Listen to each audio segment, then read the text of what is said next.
Well, this afternoon, we're going to screen episode 4 of Sovereign Living, the reality show. This has only been seen by one other group. We presented it at New Hampshire Liberty Forum. And essentially, Sovereign Living is a reality-based program that follows our family, Catherine, myself, our son, William Lysander, and Aliana, who's cruising around there. And essentially, we're trying to demonstrate there's another way to live, one that's not based on centralized or coercive institutions.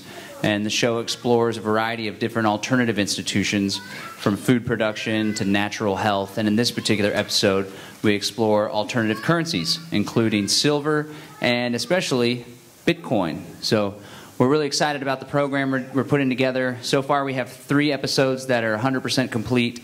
This episode needs a tiny bit of fine-tuning, but I really appreciate where it's gone. Seth Blaustein's in the house somewhere. I guess he's back there. He's the director of the program. We teamed up with Kamikaze Productions in order to produce the show. And Sovereign Living as a whole is a project of the Center for Natural Living, which is a 501c3 tax-exempt nonprofit that also accepts Bitcoin. The mission is to demonstrate the value of voluntary cooperation and natural living in the areas of sustainability, family, and health by creating educational media and helping families to fulfill their basic needs. So this program is an example of that educational media. What do you think, Kat? I think you did a good job covering it. I believe we're only going to be showing the second half of this episode, correct, John? Yes. The first half covers the home birth of this beautiful boy right here. We didn't really know if it would be appropriate to show it here at the Bitcoin conference because we don't know how into all that everyone is. So basically, the first 3 episodes, they follow our family starting while I am pregnant with him. The cameras follow us to the midwife. They also watch us on the garden with our chickens and our agriculture project and all the volunteers that come out. And then in episode 4, it shows the actual birth and the postpartum things that we go through. And then we take a trip to the Porcupine Freedom Festival in New Hampshire, which I know some people in the room here have been to. And I would encourage everybody to check it out if you have not been. That's Porcupine Freedom Festival. It's a part of the Free State Project in New Hampshire. And every year, since having kids, we have taken a train out there. It's a 3-day train ride from Austin. And so just for some context, this will start out with our train ride out there, and it follows us on our No FRN challenge. So last year, we tried to spend no dollars at PorcFest. We only used silver and Bitcoin. So enjoy. It was hard. They're still getting that little fine tune there in the back. If y'all want to scoot up, there's some spots here in the front. Might look a little better. Yeah, and We're all one big happy Bitcoin family. This is a TV-ready production. We have talked to some TV networks, and one of the major issues has been content control. So we are looking to get this on something like Hulu or Netflix once all 12 episodes are done. And so, just bear with us with the projector and the lighting. And we do have DVDs of episode 1 through 3. This is a crowd-sourced, funded show. So we basically every cent that comes in for this project goes toward creating another episode so that we can finish it and get some real education out there that isn't controlled or manipulated by the mainstream media. So we really appreciate your support. And if you want to really, get a feel for the quality, we do have DVDs here for $25, and that's episodes 1, 2, and 3. Or you can watch episode 1 for free on sovereignliving.tv. And we do accept donations to get access to episodes 2 and 3. Also worth noting, while we stall, episode 4 was largely funded by a Bitcoin donation, a generous Bitcoin donation from Eric Voorhees. He's the founder of Coinapult. And at last year's PorcFest, he donated $10,000 worth of Bitcoin to help with the production of this particular episode, which was 101.5 Bitcoins at the time. So we could have held on to it, but we didn't. We used it for a great cause, and it helped to fund the production. The production company that produced the program, Kamikaze Productions, also accepts Bitcoin. Bitcoin, Bitcoin, Bitcoin, Bitcoin. Bitcoin, Bitcoin, Bitcoin, Bitcoin. Malkovich. So, the show's great. We'd love for you to I think while they finagle it, we could probably get started. All right, we'll get started. It's just legs down at the bottom right now. So don't be distracted. So thank you for your patience. We really appreciate it. Are we going to show the opening and then cut? Yeah, we're going to show the really cool introduction. Okay. That's Seth Blaustein, the Seth Blaustein, and the music sharp is original and snazzy in that suit. Ryan Camp is the musician who does our intro song, and it's really catchy. It's going to be stuck in your head all day, so please enjoy. Yeah, the entire soundtrack is original, produced at the Kazi House, live at the Kazi House. I ain't gonna punch a clock no more, gonna work with my family. Can't shake the notion I've been cheating myself for another man's fantasy. Pick up my plan back up now back. Sunshine will do me some good. Think I'd take a shot at making rock and roll be what it could.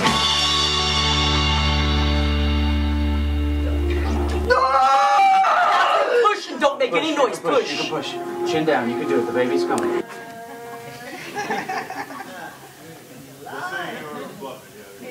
That's how Bitcoin came into the world. Yeah, Bitcoin was born March 27th. We named our son Satoshi.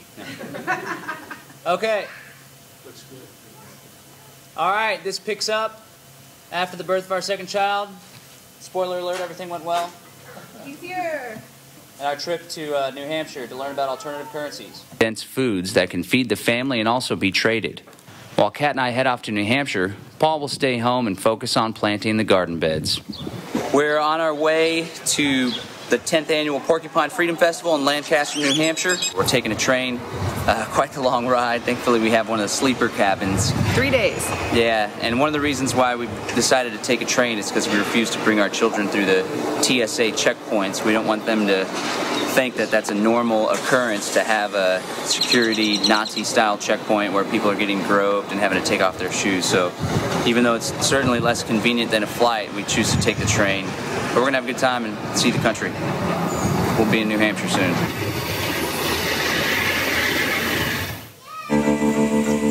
After a painfully long train ride with the kiddos, we finally arrived in beautiful Lancaster, New Hampshire. We're here at PorcFest X, the 10th annual Porcupine Freedom Festival in Lancaster, New Hampshire. It's part of the Free State Project. Tell us, Carla, what's Porcupine Freedom Festival? Well, it's our annual event. It's an outreach event of the Free State Project, which is a geopolitical movement to attract people to the state of New Hampshire. And we do it every year. Every year it gets bigger and better, and this is our 10th year, as you said. So we have thousands of people here trying to live free for a week. We come out, we camp, we vend, we, interact, we do speeches, all of that stuff. One of our goals for the week is to learn more about alternative currencies. Now, tell me, is Agora Valley a good place to do that? That would be a great place to do it. We have a lot of vendors there, and actually this year, for the first time, we have a lot of Bitcoin, so that would be a great place. I could go show you. We have Free Staters who actually built the world's first Bitcoin ATM. Cool. That's cool. Well, yeah, I'm a newbie to Bitcoin, never really used Bitcoin, so I'm interested to learn more. Let's check it out. Okay, let's do it.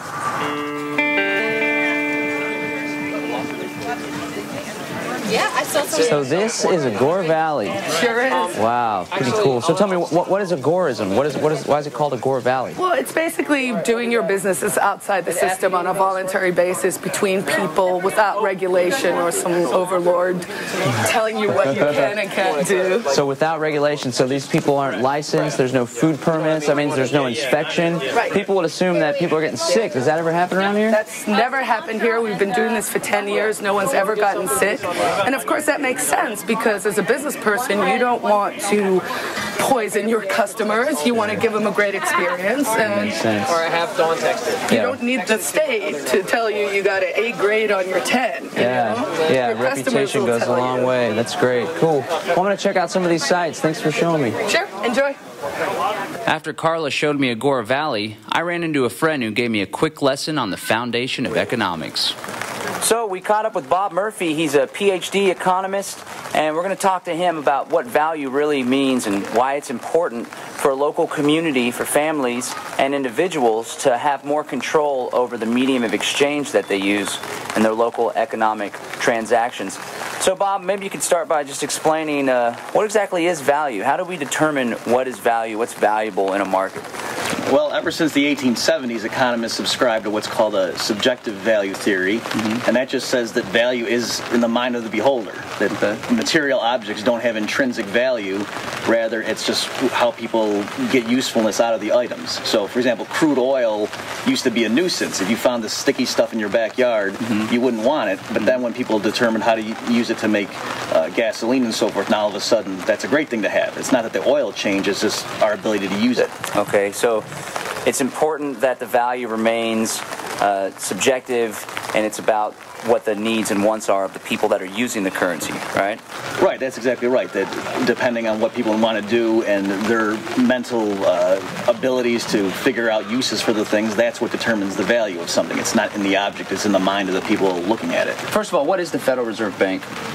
Well, the Federal Reserve is this odd sort of private-public thing that was created. It's technically owned by private shareholders, but it's a cartel of banks, effectively. And so it has supreme control over the banking system, and yet it's not actually an arm of the government. And so it's this odd thing that, you know, they technically can do what they want and just, if they want to, let Congress know what they're doing, and they have control of the money supply, which is the single most important thing for the economy. Wow.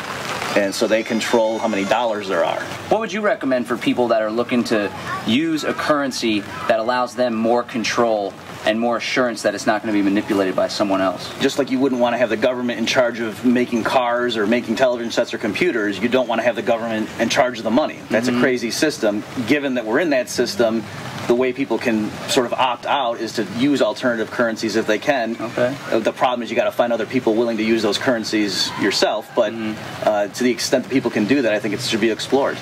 Well, what better place can we find other people that are looking to use alternative currencies than PorcFest in Agora Valley? So appreciate you talking to us about value, and I'm going to go find out a little bit more about alternative currencies and see if I can get my hands dirty using some. Okay, thanks for having me. Thanks a lot, Bob. After talking value with Dr. Murphy, I met up with an old friend, Drew Phillips, to talk about one of the most popular alternative currencies out there, good old silver. We're here at PorcFest X, exploring alternative currencies, wanting to learn more about alternatives to the Federal Reserve note, what value really means, and why these are valuable for communities. And I thought I'd stop by and talk to you. You've been doing a lot of work in the past few years, encouraging people to use these alternative currencies, especially with the silver dimes. Maybe just start by telling us what's the big deal with these silver dimes? What's the difference from using a Federal Reserve note? Is there really that much of a difference? Well, yeah. Prior to 1964, the currency of the United States had silver in it. It was a commodity-backed currency, and there was silver in there, and silver has a market value, and these older dimes do have that store of value in them, so they're a good medium of exchange in that sense. Dimes do make a good trade unit, and people around here are certainly willing to feel what it's like to use honest money, and have been trading with silver in various forms and different types that we've been experimenting with. For most of its life, the U.S. dollar is backed by gold, a highly valued precious metal that has enjoyed relative stability for centuries. In 1933, the FDR administration began confiscating the gold of U.S. citizens and no longer allowing them to redeem their dollars in gold. The final death blow to the gold standard in America came in 1971, when then-President Nixon barred foreign governments and foreign citizens from redeeming their dollars in gold. Since then, the U.S. dollar, also known as the Federal Reserve note, has been a fiat currency, or a medium of exchange that's backed by no commodity. With nothing left to prevent central bankers and bureaucrats from debasing the currency, the Federal Reserve System has engaged in the endless printing of money, in turn reducing the value of the dollar. Well, thanks for chatting with me, Drew. Thanks so much, John. Take it easy. All right, man. When I was done chatting with Drew, I went to look for Kat and the kids to grab some lunch. And are they $4 each? They are $5 each. And you're doing the silver dimes at $1.50 each? Yes, I will do that at $1.50. Okay. Real money for some real food. That's right. Look before you hoop. So this one's yours. Thank you. So we're really excited to be at PorcFest X. This is Aliana's second PorcFest. The first PorcFest Kat and I came to, we were dating. The second one, we were pregnant. The third one, we had Aliana. And now this one, we have Bill. So who knows what will happen at the next Pork Fest. But we're having a good time, and I really think Pork Fest is important and valuable because it's kind of like a proving ground for a lot of the ideas that we've been exploring, that we ought to rely on ourselves and our community in order to solve our common problems, and that peaceful interaction can work in an economic market. So it's kind of like a proving ground. I appreciate being here, really learning a lot and chatting with a lot of great people. And Aliana's having a good time. Microphone, that's right. They're so sweet. No relaxing whatsoever. It's impossible. Absolutely impossible. I'm pretty worn out, waking up exhausted. John's got his radio show every day, and then at least 2 performances of some sort, whether it's a speech, panel discussion, or some sort of game show type thing. I'm working the booth every day and watching the kids and trying to support John. It's a toll. It's taxing. It's exhausting. It's awful.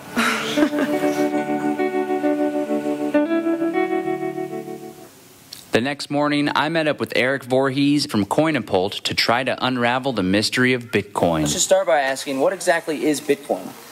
Bitcoin is the most successful and largest digital currency or alternative currency in the world.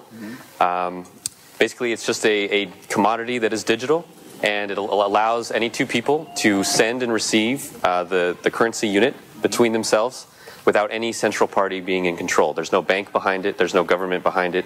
There's no corporation behind it. It is an open source software that anyone can use for any purpose whatsoever.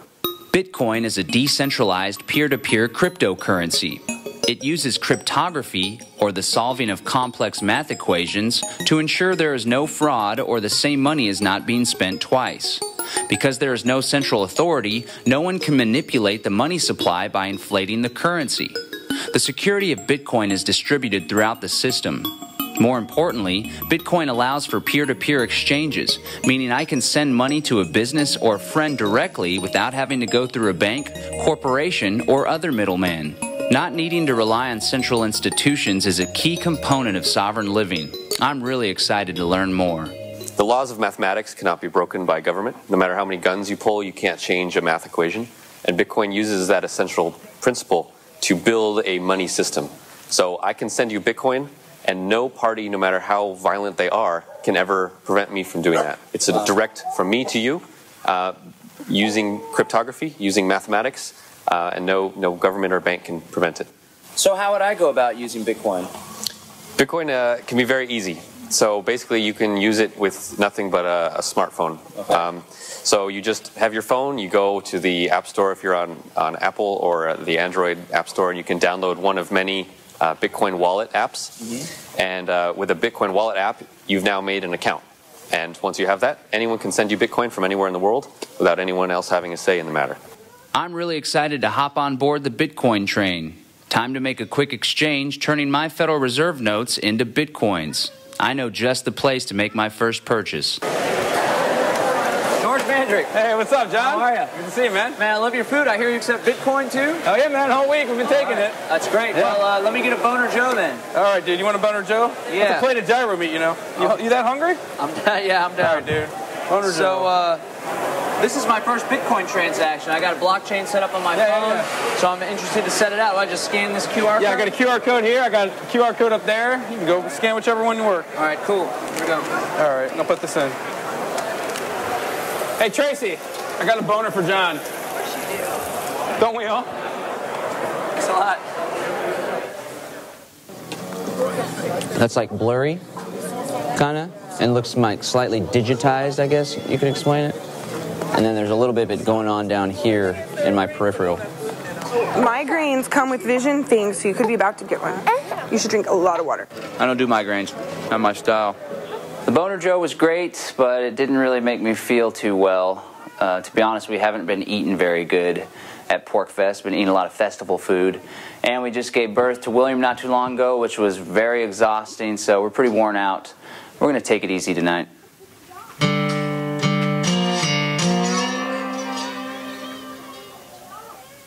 It was our last day at Pork Fest. I wanted to ask some of our friends about our neighbor problems back at home, see if we could find some useful advice. So, Ernie, I saw you're here at PorkFest. I know about your history extolling the virtues of voluntary cooperation and acting with love when dealing with your community. And we've been having some serious problems with our neighbors across the street.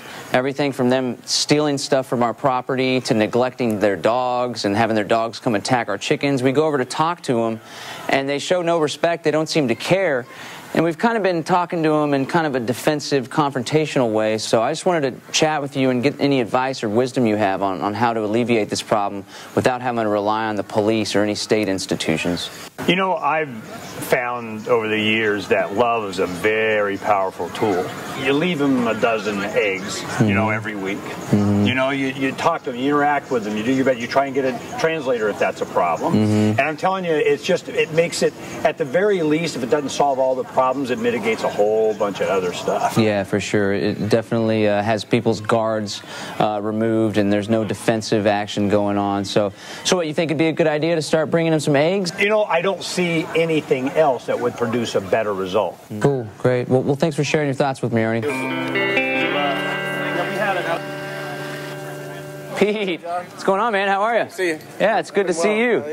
Maybe you could help me out. I know that you're a big proponent of the importance of voluntary cooperation and community solutions. We're having some problems with the neighbors across our street. There seems to be a lack of respect. They have a dog they leave neglected in the front yard. Every once in a while it gets off its chain, kills our chickens. They've even gone so far as to take our barbecue pit from our backyard, and they snagged a box of shirts from us. Why do you think it's important to seek solutions besides, you know, calling the police or calling on government to solve the problem? Yeah, it's a great question. A lot of folks who've experienced much less than you have, you know, turned to these folks who claim authority, who then just interject in the situation, some violence or threats or things like that. So that only creates discord and creates more, I would say, of a gulf between neighbors. The more we can handle problems from the bottom up and look to each other, the much better off we all are. So that comes first through communication and just, you know, laying out where folks are coming from and trying to find some solutions maybe to work together moving forward. Right on, yeah. We're going to be building a community garden, and we want to invite them out and maybe become more of a, rather than a place of confrontation, a place of mutual benefit. Do you think that'll help to solve our problems? That sounds great. Everyone loves eating over food, and you could probably have some good heart-to-heart conversations in such environments. Cool, Pete. Well, thanks for chatting with us. Yep, keep up the good work. Appreciate it. Take it easy, bud. I sure learned a lot this week about one of the most important foundations of community, the way people exchange value. While Kat and I were totally wiped out, there was one final party we just couldn't miss: Buzz's Big Gay Dance Party.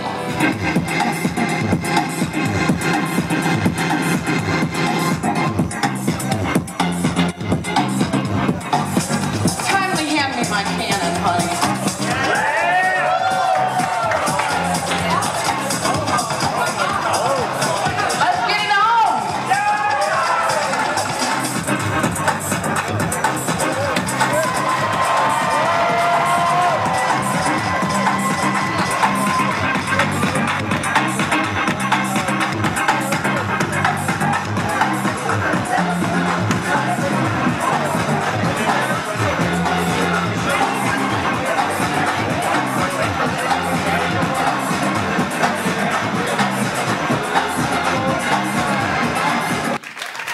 All right.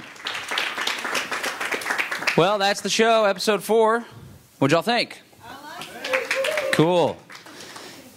Just for your information, if you want to watch episode 1, it's available for free online at sovereignliving.tv. Or if you'd like to watch episodes 1 through 3, we're selling these fancy DVDs here for $20. And of course, we accept Bitcoin. Gotta throw that out there. Seth, do you want to come up? We'll just start up a conversation. If anyone has any questions, comments, or feedback, this is just one of the 4 episodes that we've produced. The first episode deals with self-sufficiency as a whole in food production. The second episode is all about dealing with neighbor conflict without relying on the police. We referenced that towards the end of this show. And then the third episode documents our natural home birth and dealing with a midwife. The 5th episode, which is pretty close to being finished, is all about natural health. And the 6th episode is about our stateless wedding. We got married in November and no government license whatsoever. So that was cool. And then future episodes will be about alternative education, peaceful parenting, and even alternatives to municipal police. We're going to explore alternative defense and how we can unite as communities and keep each other safe through firearms, neighborhood watch, and all that good stuff. So that's what the show's all about. And again, we're trying to demonstrate to people that there's another way to do things, and we can rely on each other rather than relying on centralized and coercive institutions in order to solve our common problems and fulfill our wants and needs. Yes? Are you taking questions? Yeah, yeah. Thank you. You didn't get a license to get married. How could you possibly get married? I'm just kidding. I do have a serious question. Did you plan, have you gotten your children registered for Social Security number? No, our children, we didn't have the choice to get a Social Security number or not. Our parents impressed that upon us. So we're going to give our children the choice whether or not they want to register with the state and get what some people refer to as a slave surveillance number. But at the moment, they have no Social Security number, and I hope that they want to keep it that way. A lot of people say, well, what are they going to do when it comes time to get a driver's license, or what are they going to do when it comes time to open a bank account? Well, Bitcoin, Bitcoin, Bitcoin, Bitcoin, Bitcoin, Bitcoin. And I might add to that, if somebody requires it for our friends that are in this country that are undocumented, they issue them a number of sorts for that agency. For example, public schools. Mm-hmm. If they come down or come up and they want to go to school, the kids do, and they say, what's your social? They say, we don't have one. Mm-hmm.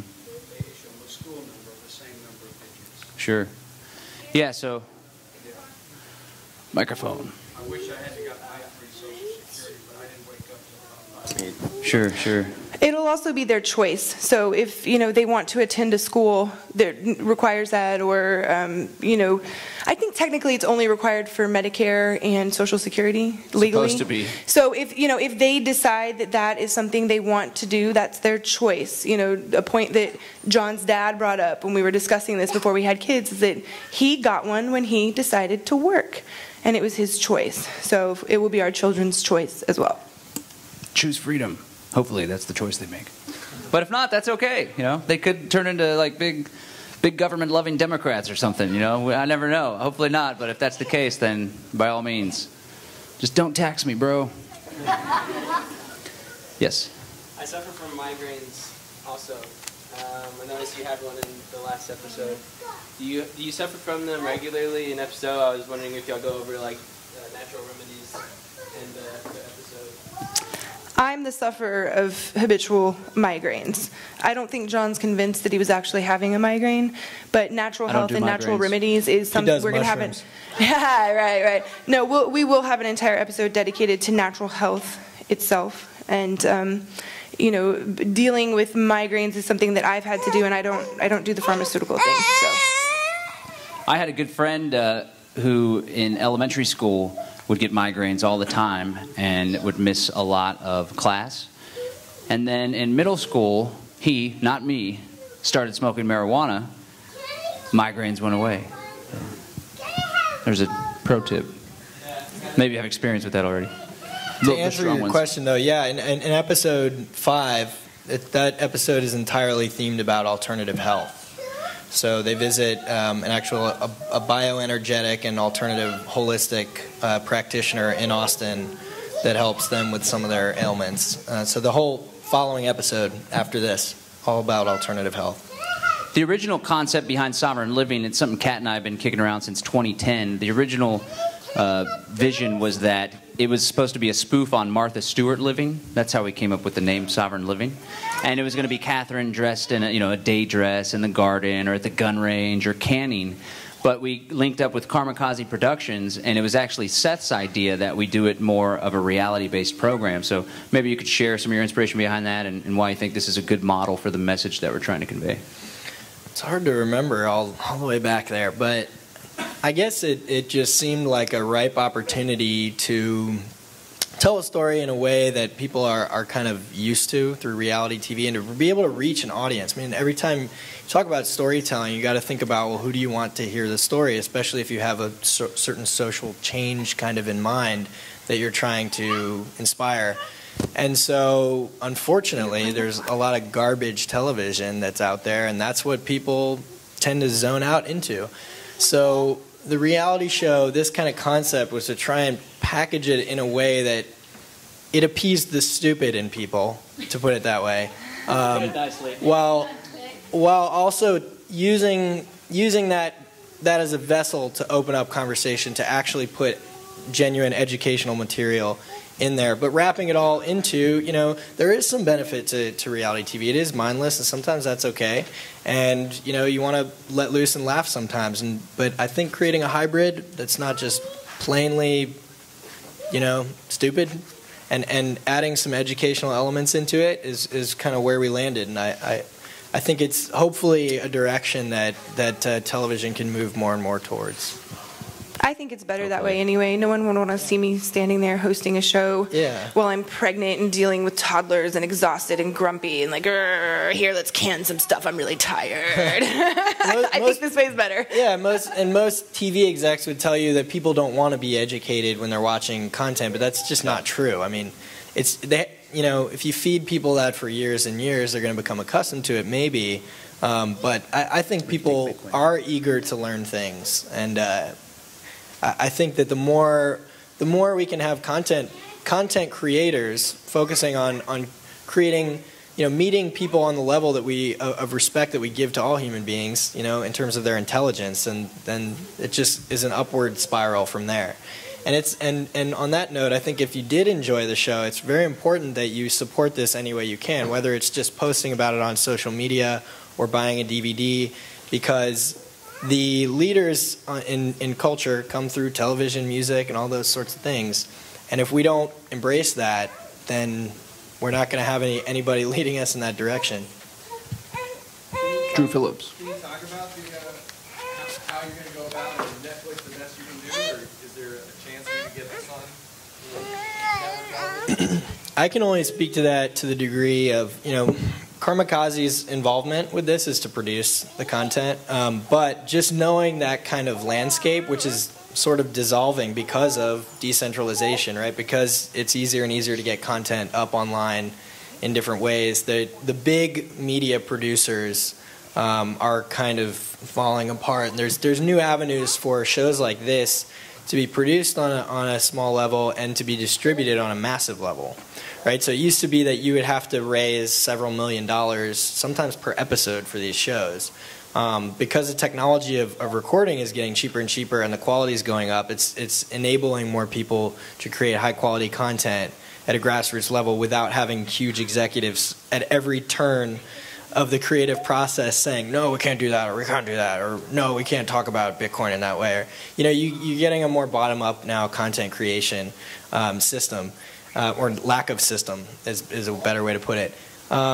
With that regard, though, there are still, there are emerging smaller networks that I think one thing that won't change is there will still be content aggregators, right? There will still be things like YouTube or Gaiam TV or different things that put together content, curate content that they think is quality, and people go to them continuously. So with more of those, there's more access points for shows like this to reach distribution on a larger scale, because there's still marketing that you have to do, right? I mean, it's as good as you can be at it in terms of spreading the word about something like this, and having content aggregators do that work for you is really what those big companies have that's an advantage over the little guys.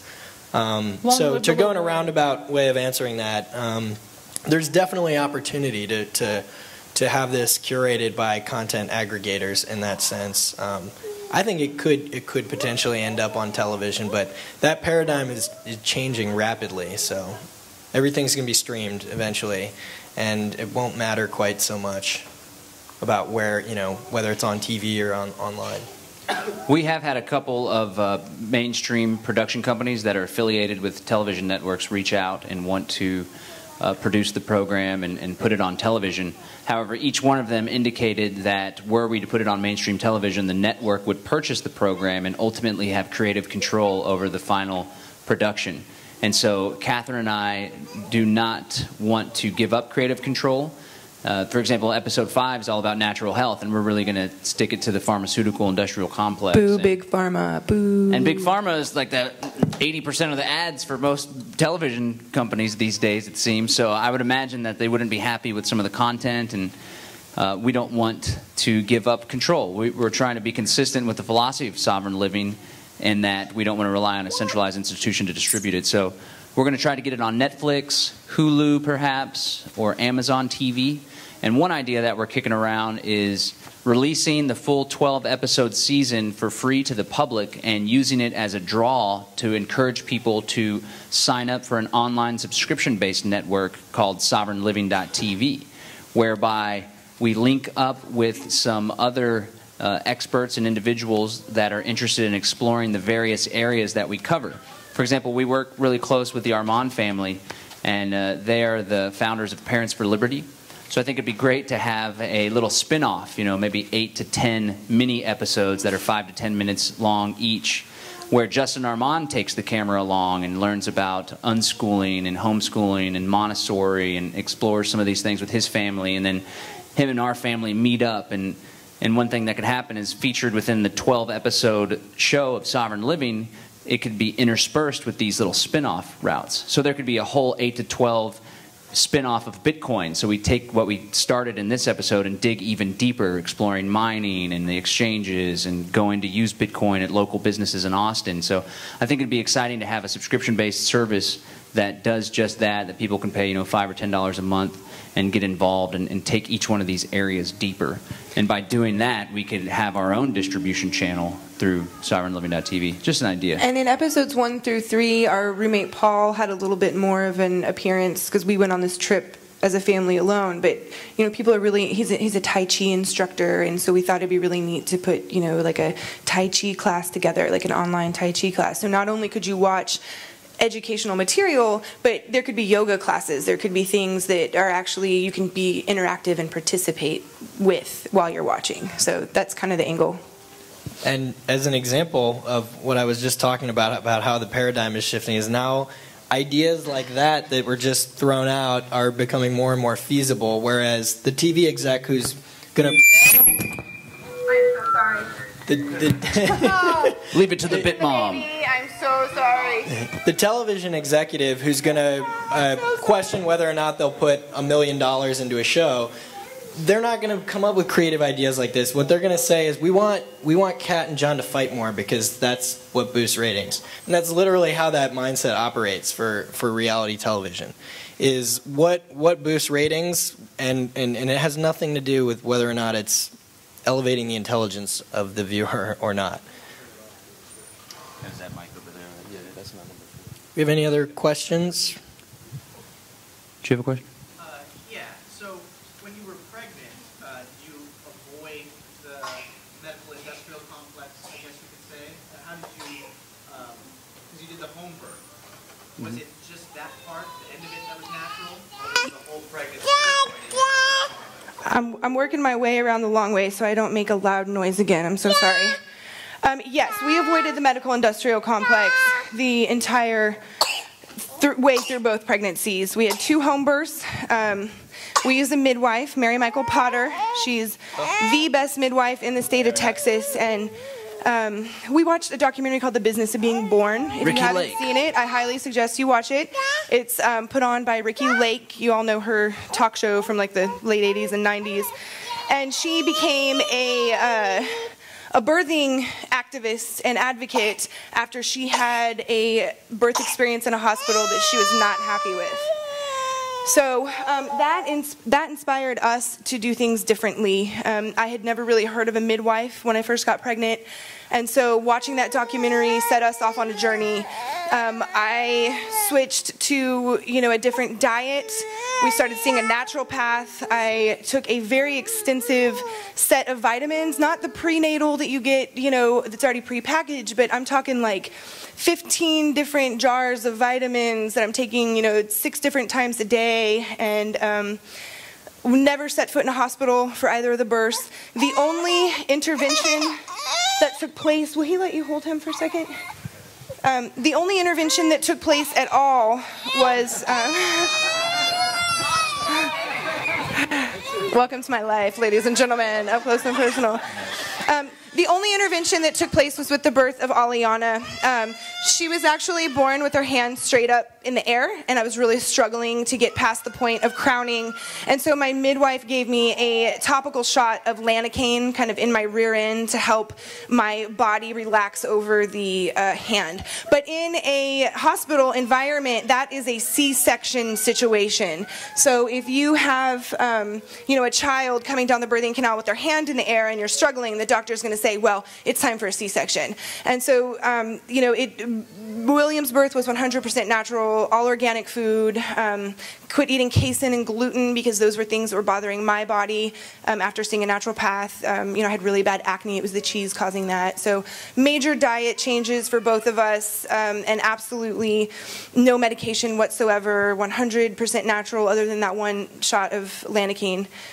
So yes, we avoided the medical industrial complex. And in fact, my children stepped foot in a hospital for the first time last week because our friend Steven broke his femur. And so, they went in to go visit him. But other than that, no medical industrial complex whatsoever. See episode 3. Can you take that further as they age and you get to those benchmarks where you're supposed to get the inoculation? We chose to not give any sort of vaccines to our children, and I did extensive research on this because I know there's a lot of controversy, and I actually went and I read the medical studies for the vaccines before they went out onto the market, and every single one, I kid you not, said children with high immune systems who contract this are okay.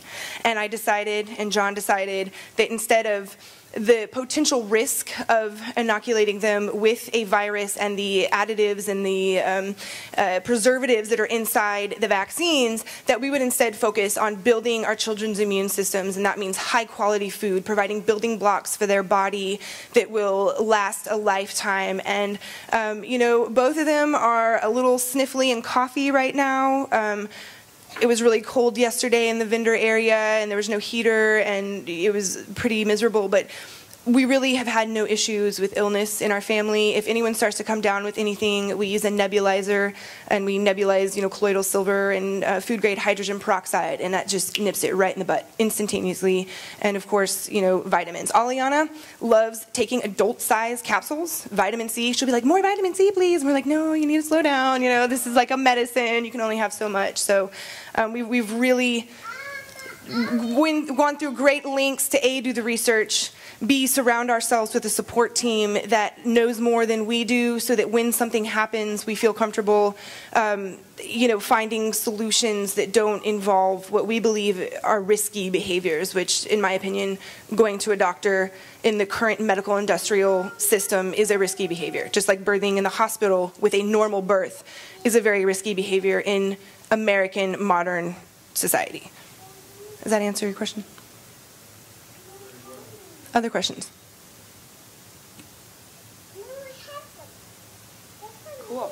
Well, to be clear, I just want to be super clear. We do things really different, and we don't judge anyone who does things in any other way. This has been a journey. We're learning stuff every day, and the point of this series is to follow us on the journey and to learn with us and to grow with us. And we are always open to people saying, hey, you said this, or you think this, you're doing it this way, and I have evidence to the contrary. We always want to see that. We always want to hear that, because for us, we're not stuck in some sort of ideology where we're pigeonholed and we're like firm in it. We're very flexible and fluid and learning and growing, and we really appreciate any feedback anyone has in any capacity, because we want to be the best people possible so that we can raise our children to be the best adults possible, so that we can start shifting our society to stop being such a violent, corrupt, nasty place to live, and start thriving and being happy and really living in what I believe should be the Garden of Eden. This is what the planet Earth should be, this beautiful place full of abundance, and unfortunately it's full of war and poverty and corruption, and it just doesn't have to be that way. So our focus is to raise children who don't understand the concept of institutionalized violence and corruption, so that when they're confronted with it, they're like, what? Why? What? No, I will not participate. So I just want to put that little caveat out there. I guess if we can close, I guess, just by giving a little, some recaps. We've got shirts up here that we got printed for each of our podcasts. John has a podcast on the Let's Talk Bitcoin network, if you tune into that. His specific podcast is Sovereign BTC. You can subscribe to his feed I do a podcast called The Bit Mom, and my goal right now is to bring more women, children, and families into the Bitcoin ecosystem and to bridge the gap between the unschooling movement and the cryptocurrency movement. I think they really complement each other, and so I'm trying to expose the unschooling community to the cryptocurrency world and the cryptocurrency world to the unschooling community.